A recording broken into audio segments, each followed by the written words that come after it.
evening and welcome to the Friday Vibe with Integrity Magazine, and it's a real pleasure to have you join us this evening. But the greatest pleasure we have is to have our wonderful guests.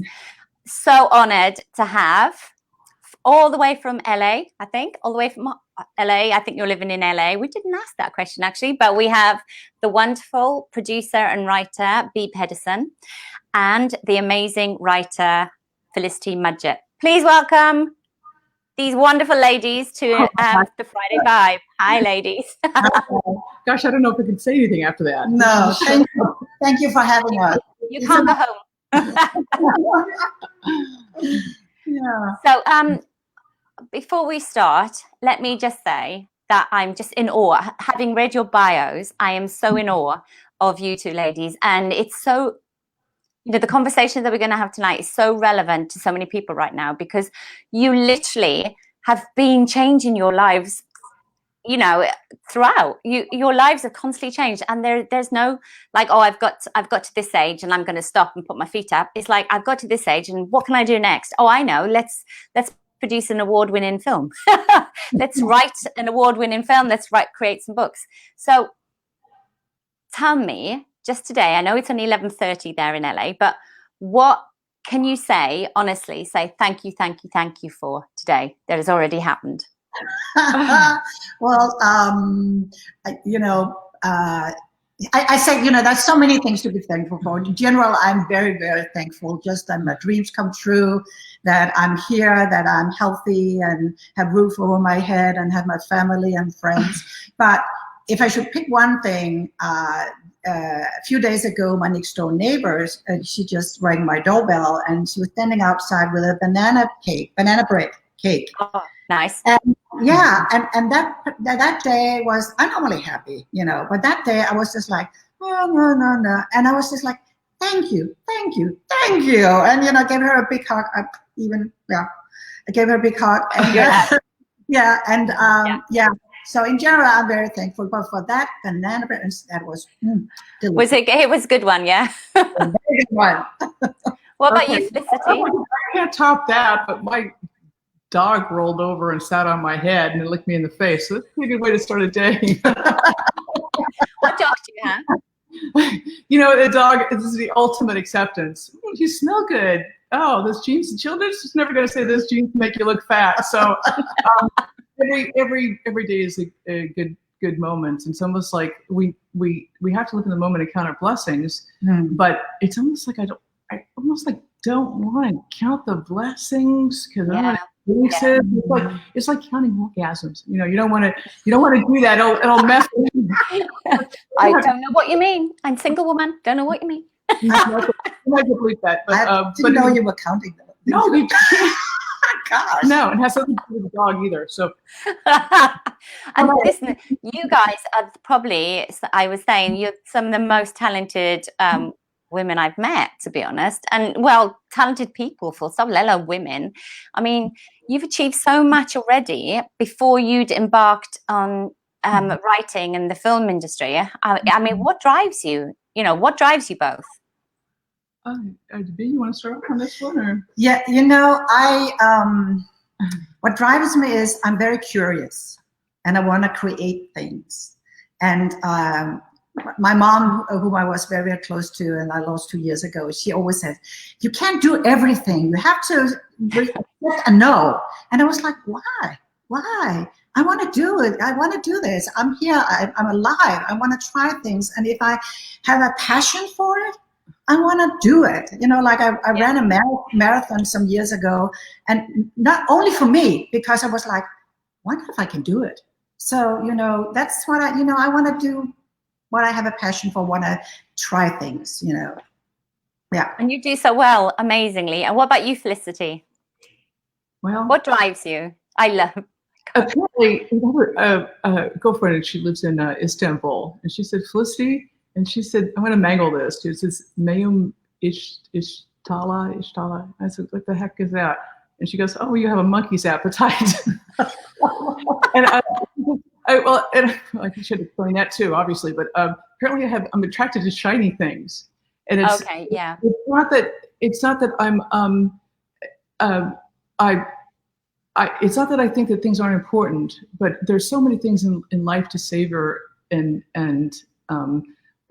just one thing then the next is always something wonderful. But with regard to the film, with regard to getting into the film business and then diving into that, it for me, what drove me in that regard was that I really don't like going to the movies and having every single one of them protagonist as a man, because the way that you live and the stories that you have and the stories that you relate to, which is what the entertainment, what a movie is supposed to do for you. For example, a sexy thriller, the way they do that now is just nipples and car chases, and neither of those are sexy or thrilling to me. And nonetheless, women have things that we think are sexy, and we have things that we think are thrilling. Yeah. And from a marketing standpoint, Abby and I both have a background in business. But if you fill in a niche, you can make a boatload. I'm going to use something a little more colorful language, but you can make a boatload of money by giving something that they need. And women need real entertainment that really speaks to us. Not that I like Jaws and stuff, but I'm tired of women being the wife, the girlfriend, the hooker, So and I think if you write a story well enough, you're going to entertain the men too, because they're going to get sucked up into the whole thing. So that's what drove. That's one of the two things that drove me to get into writing. So I said, this could be done better and can make some money at it. It's so relevant right now, isn't it? The last probably 18 months with the Me Too campaign, and women finally standing up and saying, hey, I'm sick of doing these hookers, whores, and mummy in the kitchen kind of roles. And when you get to about 40, you have to plump your face up or you don't get the job. I mean, that's so, it's just so brutal, right? Yeah. And obviously I'm not in the American film industry, so I don't know the pressure on women. I only see it from an observer's point of view, from the cinema goer's point of view, from the person sitting in the, with my kids watching the film point of view. And it's like suddenly women get to 40 and these movie stars, and then they look different. Yeah. They're not aging like I'm aging, and the pressure on women must be quite phenomenal. We are just a wonderful repository of life experiences and stories, and there's we need to, little girls need to aspire to other things other than Disney princesses. So that's another thing to get into, to validate all our feelings and emotions and give somebody a joyride. So, but it's not just for women, but I'm just thinking it could be done better. I think it's changing. I really do. It is changing. Yeah, I really feel that it's changing, and you got to believe it will change. I mean, you got to be the change that you want to see in the world. The saying. So whatever we can do to make that change happen, I feel obligated and again a passion to do that. Absolutely. But you are, because you're writing. So, B, you started writing a long time ago. I say a long time ago, not that long ago, maybe 10 years ago. So, when you were 25, you wrote and published a book. Now, when I was 25, because I always wanted to be a writer from by the age of 13, I wrote a book, and I got rejected by about 23 publishers, and I stopped writing. I took it so personally. I didn't have anyone behind me going, come on, this happens, etc. I just put my writing aside until many years later. So what did it feel like when you got your first book published? How did that feel? It was amazing. I've written ever since I was a little, before I could even spell, because I would tell stories to my poor family, and they would sit there and listen to me.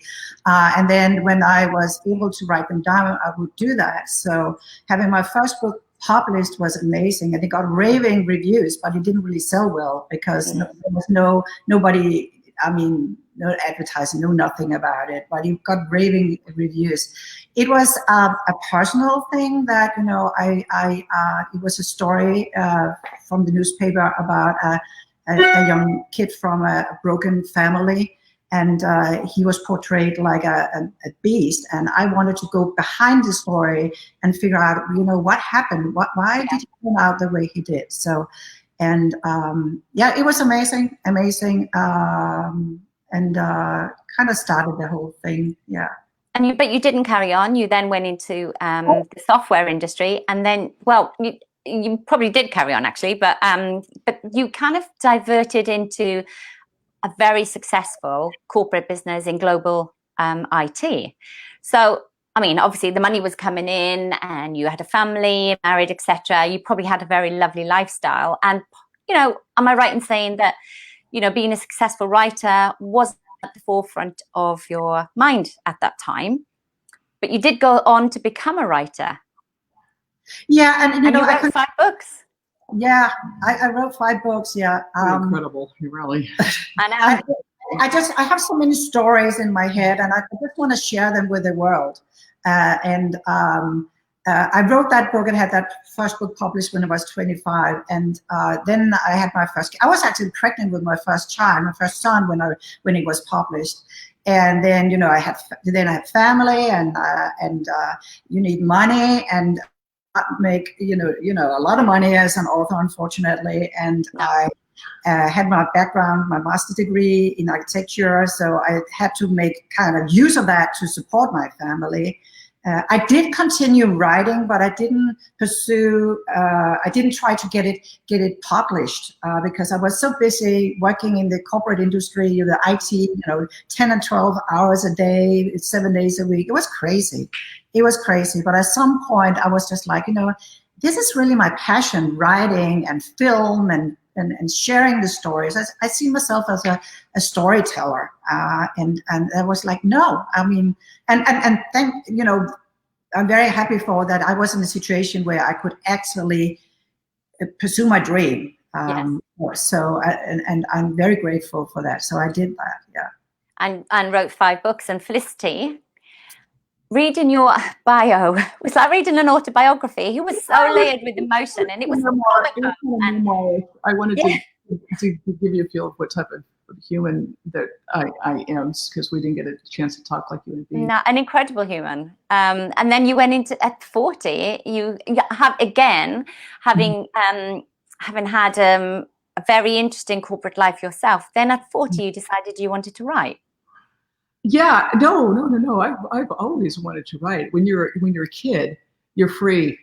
Yeah, you're free, and then life kind of gets in the way. And for me, it was I always knew I need to be writing, and it was any excuse. And at 40, I kind of ran out of excuses. But it was fortunate for me. You do all the things you want to do, but around that time, it's interesting, and as a woman, I guess I keep saying at a certain vintage, but we get to the point where we finally have something to say. Yeah, I understand that. It's kind of a really unique thing when you're younger, and I think people who write younger, they write with such clarity of the moment. When you get older, you get this kind of perspective of all these disparate things, and you can connect them. It's like if you were climbing a mountain, or you think it's in your skill level, and you realize, oh, I'm a little out of shape. But anyway, you go switchback, and then you see the crest is you haven't got there yet. You finally get up to the top, and it's not until you get up to the top that you can see where you've been, that you can make a really good decision of where to go. You have to have the back and the front. It's like you have to stop at that one singular moment and inhale. It's like calculus: dx over dy is equal to 0. Then you finally can get in the moment. Then you relate things that are important, things that and people, your sense of values changes as you get older, because you get absolutely wiser so long as you are still paying attention. So when I finally came to the point where I couldn't put it off anymore, and I knew what I wanted to do, I made a very serious commitment to, okay, how is this done?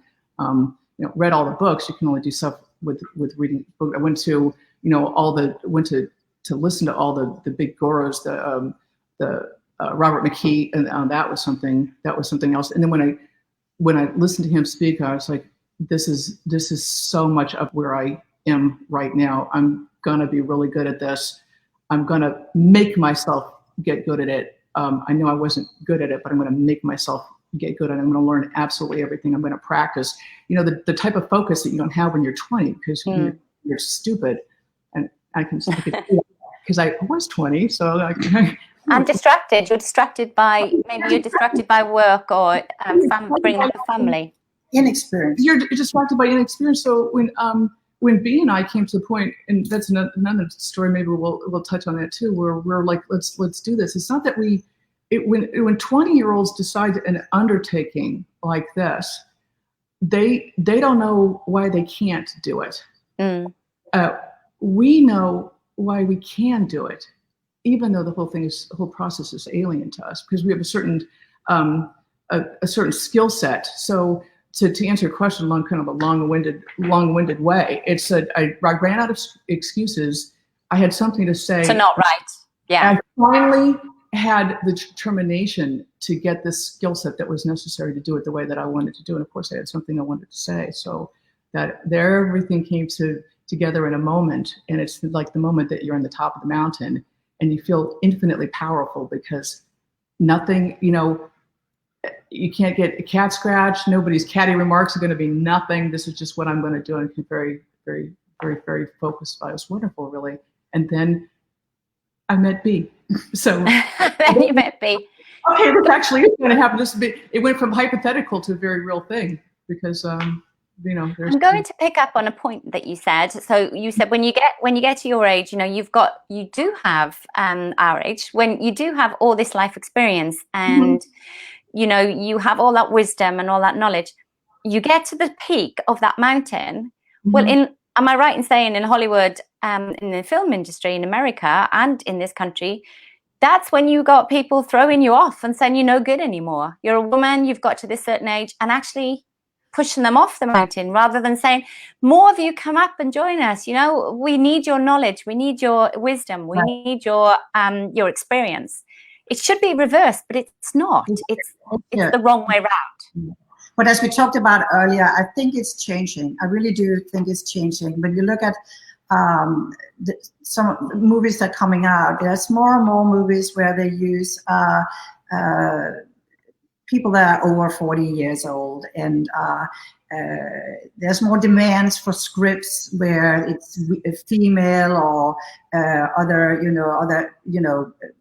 yellow, black, whatever, and people that are older than 40 years. I do see a change. I mean, it's subtle, but I think it's coming. I really, really, really do. Because hallelujah. Yeah, I do. Yeah, I really do. The sexism has become too expensive. Yeah. And I think that the big Hollywood guys, which are not Hollywood guys, it's actually corporate. This is a corporate America. They make decisions very much that way. I think they're finally starting to get wind of the idea that there's a lot of money out here. If we just course a little bit, we can. The first ones to dial into that are money. Going to make a lot of money. So we're kind of there. And with regard to sexism, in our kind of production, of course, we're the boss, or B's the boss. So I know. Let's talk about that. None of that. Let's talk about that. I'm not gonna add any of that. No, didn't even need to be said. No. So you guys met. So Felicity wrote this amazing script called The Sweet Taste of Souls. And well done, congratulations, because I'll just give anyone who doesn't know, Felicity actually studied the genre that was probably the genre that she wanted to go into, and she decided it was horror. And so you wrote the script, your first script, really successful, good feedback, etc. And then you met B, and B had just set up Flying Dolphin Productions, her own production company. And you decided, right, okay, this is going to be the first project that we pursue. Amazing. And I have to quote Felicity.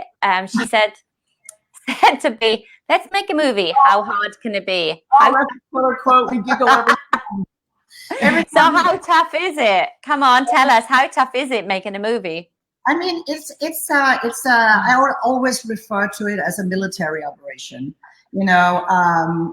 There's so many things. We have been through a 2.5-year college degree education, because we just dived into it and we learned from scratch everything, so to speak.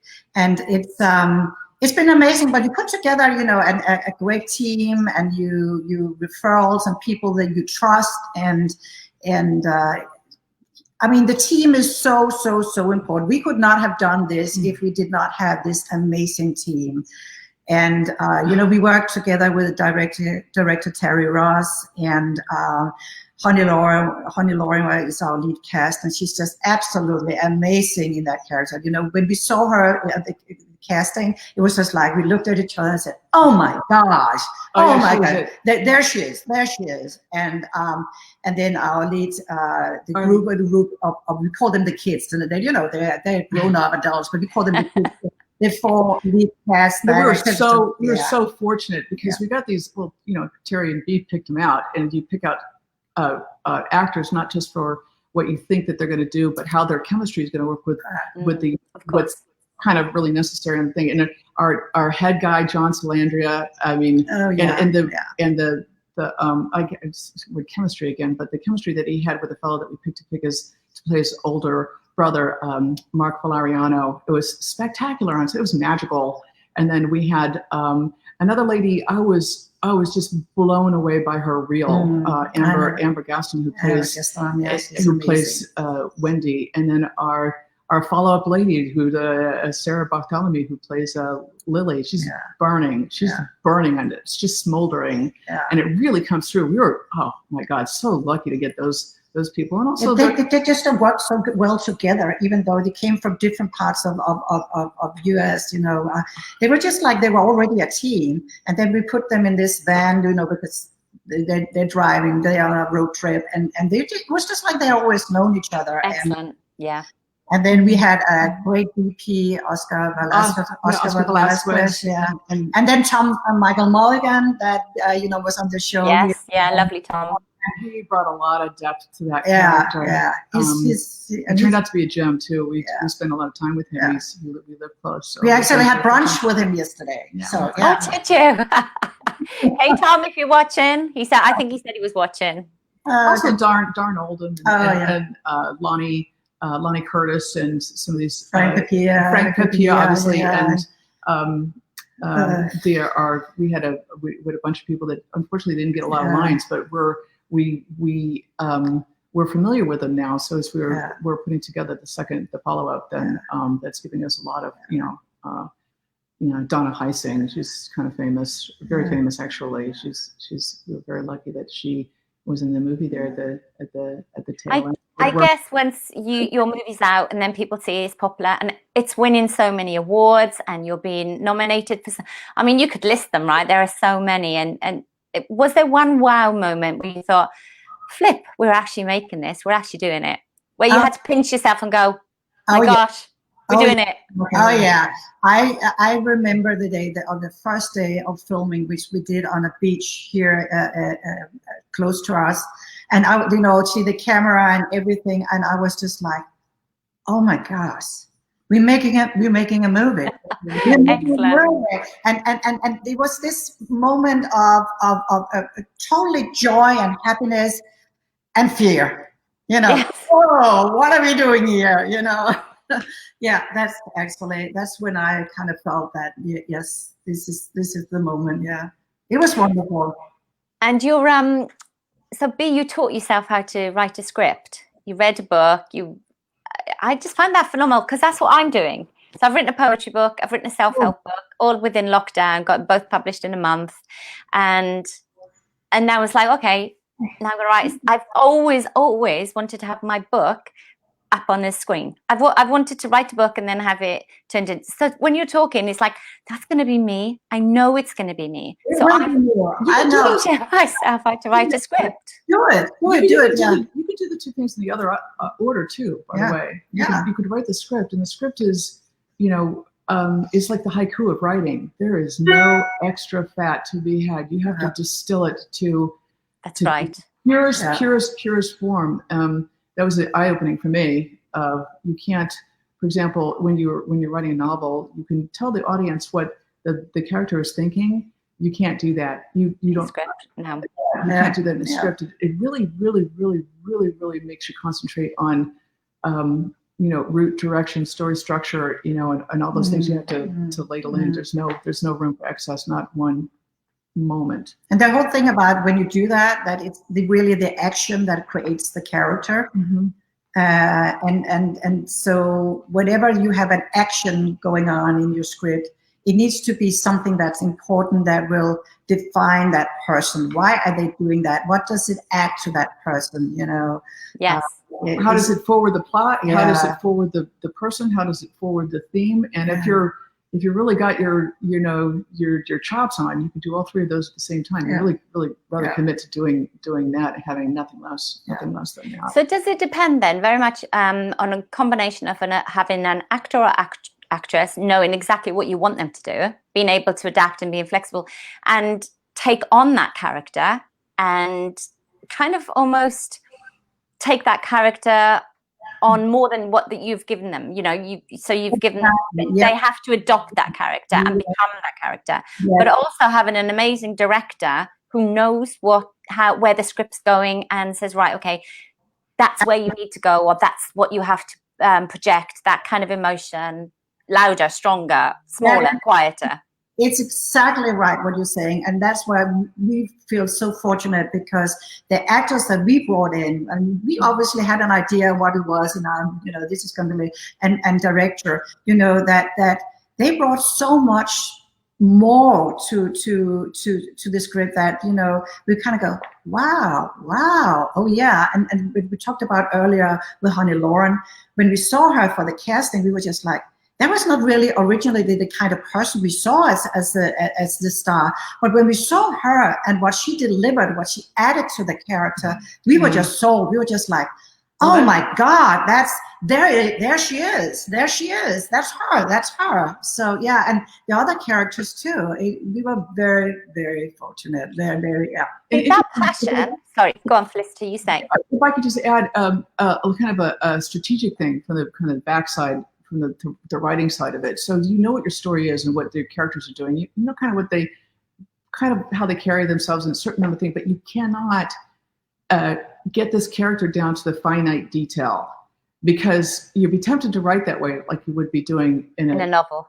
You can't do that. You have to write it just constrict. You have to write the character just constrictive enough so that what they do is authentic. But you have to have room for the serendipity of the actor and the chemistry with the other actors. If you write it too confining, they can't blossom on set. Exactly. There's no room for their personality or for them to adopt that character and become that character. Yes. Yeah, and so that was kind of I was kind of aware of that when I was writing that this could be a problem if I go to this too much. And then if you're really, really lucky, you can get a director who has the management skills to elicit from the actors everything that is in the potential of the character and make them feel free, that they don't have to take the character per se as written really kind of per se. They can reach deep inside and pull that special magic out, and the director helps them with that. So you have to have a director who's really good with her chops, like Terry is also an acting instructor, so we were very fortunate in that regard. We're very, very fortunate in that regard too. So you guys talking, right? There's so much passion, and it's so interesting. And I'm going to go quickly onto COVID. I know everyone talks about COVID, right? But life pre-COVID for the film industry and the entertainment industry was one way.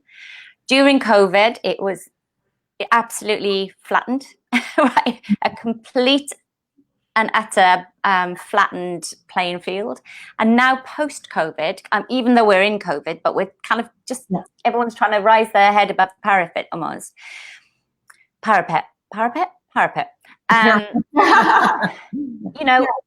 entertainment and the hospitality and the film industry have really, really been crippled and struggling. And that passion that you just put into the answer to that question, it cannot disappear, because the industry cannot disappear. It has to thrive, because there are so many people driving this. There are so many creatives out there who have so much to give and so much to say and so much entertainment to offer that people want, that are hungry for. Somehow the film industry has to find a way through this to really thrive, so that amazing talent like yourselves can continue to to put out there what people really want to see. But I hate to paint a silver lining on something that's so horrible as COVID. It's affected everybody, including me. I unfortunately lost my mother to COVID. But what it has done is and you were saying everything's changed. Everything was changing in Hollywood kind of before that, because of technology was forcing everybody to kind of rethink. So the landscape keep changing. But for us as independent filmmakers, all of a sudden, we don't have to compete against people with $30 million marketing budgets, because they can't make those movies, because they can't, the old paradigm of doing the cinema and of course, all the windows that they go through, they were unearthed. So now it's a very pure environment where the independent film producers are kind of at the same level as the big guys are, and the independent filmmakers are more agile, and their ears are closer to the heartbeat of what's going on. So I'd like to think it's a very fortunate thing for us, and it turned out to be excellent. That's brilliant. That's such a wonderful response. I love that. And also, the independent film industry is thriving, isn't it? It's still, and I'm so pleased that it hasn't decided to put off until next year. They're still going ahead, even though it's online, and I see it all the time. I see all the independent, I see all the films winning, being nominated for this, or the actors and actresses on my social media. I see them saying, oh, I've just been nominated for this. And it's so wonderful to see, because people are very scared, and they're nervous about what's going on. They're losing their jobs. Income is very, it's very difficult. People may have to retrain, like you guys did. You guys retrained. I've retrained, had to, and so it's very encouraging, I think, to see that there are so many people still achieving and doing well, and be celebrated by the independent film industry for doing so. I think it's amazing. It's really amazing to see what people can come up with to keep the candle burning. I mean, it's really amazing. What a swift kick in the butt will do. Yeah, exactly. And that's the beauty of human beings, and that's why we have reached so many things and done so many things, that we are curious. And if we see some kind of problem in front of us, we kind of go, how do I get around this? Because I want to do this. I want to get out on the top of that hill so I know what's on the other side. And that's the beauty of it in this very, very difficult and terrible situation with COVID. So, yeah. And what advice would you give to anyone wanting to still, right now, get involved in the film industry? And all their friends might be saying, no, that's not the industry to get in. What advice would you give to anyone, whether it's a scriptwriter, acting, direction, production? Well, as a writer, it's almost kind of good to have seen how a movie is made, so that you can appreciate what the restrictions are going to be on how this thing is produced. I think that would be a very good thing to be aware of before you get going, because ultimately, if it's not produced, it just ends up in a drawer somewhere. So you take a very honest inventory of what your skills are and what you're producing, because it ultimately has to go to market, which again is a business thing, which B and myself were involved in that before we got into this. But I would say, if you've had time for COVID, a lot of time alone in the house, strip naked, stand in front of the mirror, and say, what can I do that will honor this skin? Now's the time. And it's a good time to kind of take that thing, because everything's kind of wiped away. So, and don't be afraid that something is daunting, because the things with the biggest rewards are usually the things that you put the most effort into, number one.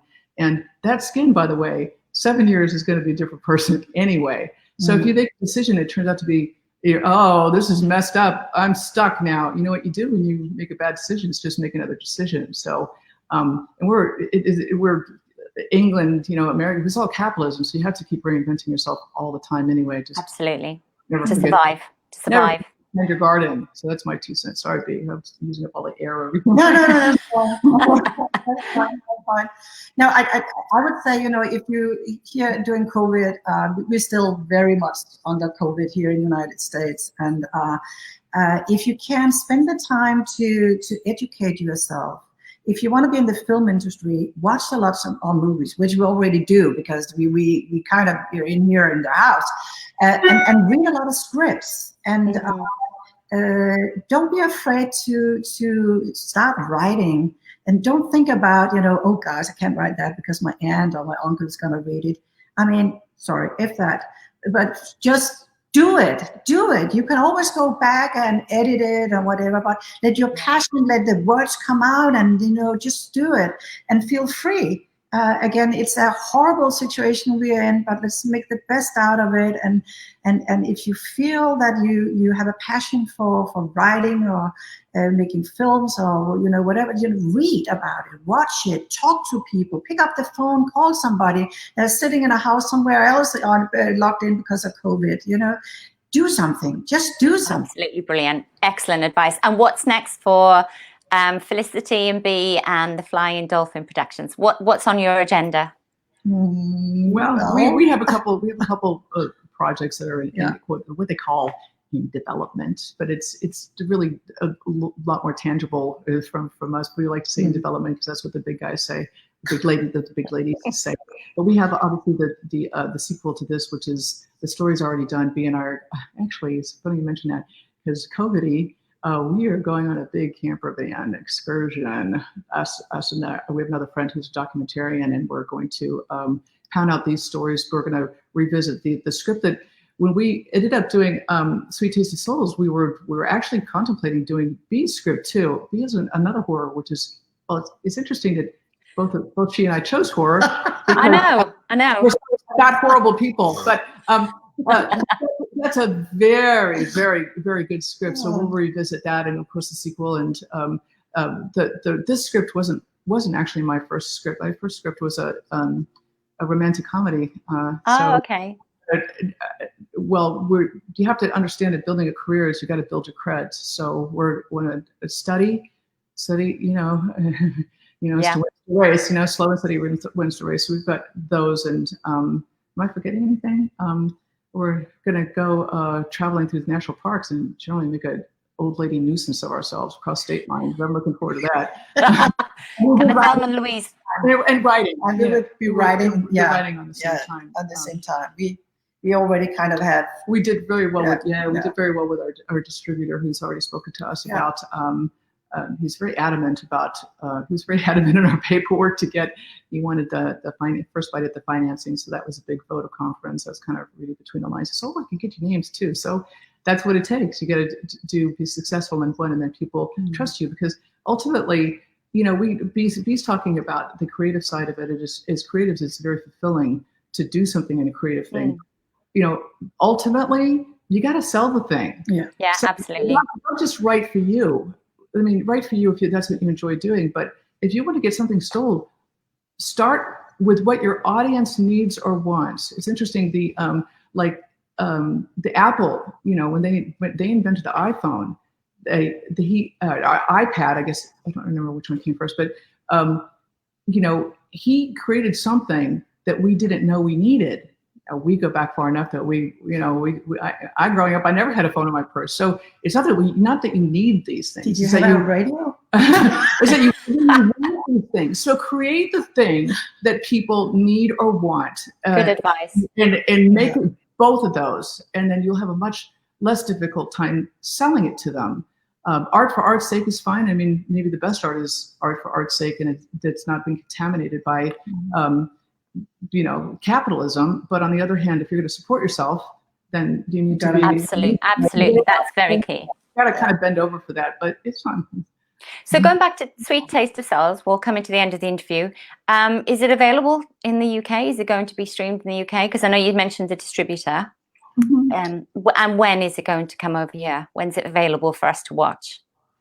The last we heard is going to be on Amazon, plus a couple. What are the other ones? November 1st is what the last that we heard. They're doing some post-production work on it's all kind of the technical stuff, because all the different platforms have different requirements. So they're making little tweaks behind the scenes to make sure it works well everywhere. So that will be soon, hopefully coming out. So we would definitely make sure you know. Thank you. I'll share. Yeah. Have you watched the trailer, by the way? I'm really, it sounds awful, but I'm really scared of horror films.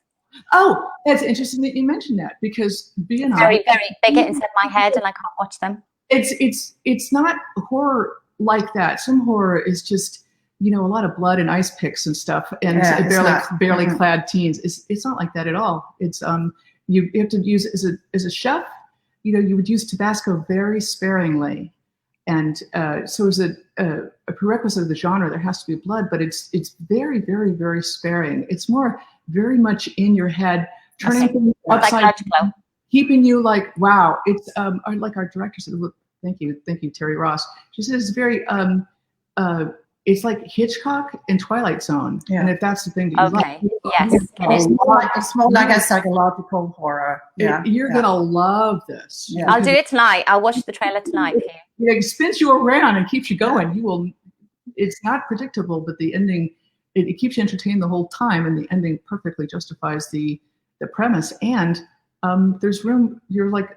When the little kids watched it, like, oh, the sequel, when are we watch it again? Everybody was so surprised. It was like, wow, that's a real movie. Yeah, it is a real movie. It's not. And I've got 2 teen girls who adore horror and adore psychological and Twilight. Yeah, so I'll watch. I promise you, I will watch it, and I'll watch the trailer.